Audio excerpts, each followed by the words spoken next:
Punt is away. The crowd chanting Tyreek, Tyreek as Hill takes it. The number one punt returner in the league.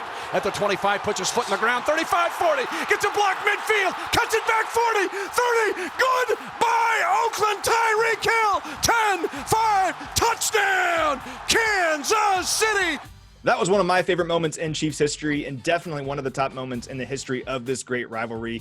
Hey, everybody, and welcome into our game preview this week presented by Crown Royal. My name is Matt McMullen, and this week we're joined by Keyshawn Johnson of ESPN. He's going to help us break down Chiefs and Raiders. Keyshawn, how's it going, man? How you doing there, Matt? I'm doing good. Really excited to have you on the show here today. Really appreciate your time. And I want to ask you about these Raiders, starting with Derek Carr. He's having a career year this season, 16 touchdowns, only 2 interceptions this year. Played really well against the Chiefs back in Week 5. What's impressed you about Carr this season, and what do the Chiefs need to do defensively to slow him down this week? Well, I think, you know, he's always been a real solid quarterback in the NFL. You go back to about 3-4 years ago in the Jack Del Rio, he led his team to the playoffs, although he did get hurt. He had major MVP consideration. They lose that game to the Texans because he couldn't play.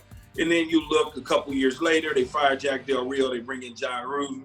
There's this big scuttlebutt of whether or not Gruden liked Carr or not, but clearly you can see that was a bunch of smoke where there was really no fire. So in the end, I think Carr is a terrific quarterback. One thing that I said for sure for me is if you take care of business against the Kansas City Chiefs on Sunday night, he gets pushed back into that MVP conversation this year, swirling around a Patrick Mahomes and Aaron Rodgers, a Big Ben Roethlisberger, Tom Brady, a Carr, Russell Wilson. They all kind of start to those names start to hover a little bit, and that means that they're right one game behind the Kansas City Chiefs for the first place in the AFC West. And you ask me, how do you slow him down? You don't allow him to have those big explosive plays that he had the first time around with Henry Ruggs and Nelson Aguilar, and you don't allow Jacobs to control the clock in the second half, and that's how you win.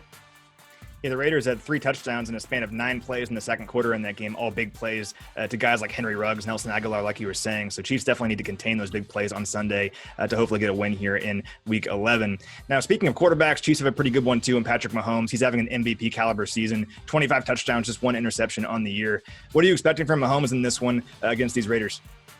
You know, it's the same thing. It's the same thing with every single quarterback. What the Raiders did to him last time, he played well against them, but they pressured him some. They got in his face. They knocked him down a couple times, a couple sacks there.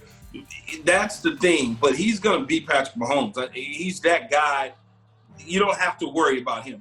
We're not dealing with a Josh Allen situation that kind of does this. We're dealing with a guy, this is what you're going to get week in and week out. I think if Patrick Mahomes has a bad game, it's one of those, 25 of 32 for 260 in a touchdown and a pick. That's a bad game for him when that's a career for most people. So he set the bar high and he's here to stay. I can surely say that. He's here to stay.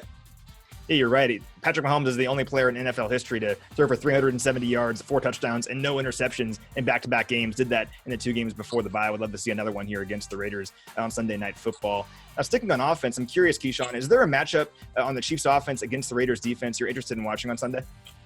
Well, I like to really see Le'Veon Bell get going, really be a part of the offense. And I know, Clyde Edwards is there, but I still want to see Le'Veon. I want to see Le'Veon be Le'Veon of the Pittsburgh Steelers, that guy that we remember from a couple years ago, being able to carry the ball, also catch the ball out of the backfield. And they slowly have inserted him into the lineup. I think having that bye is certainly something that they probably worked on. So I can't wait for Sunday to see if they're going to unleash him for real.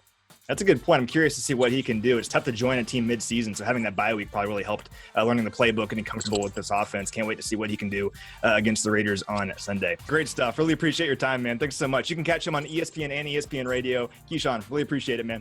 All right, thanks a lot, Matt.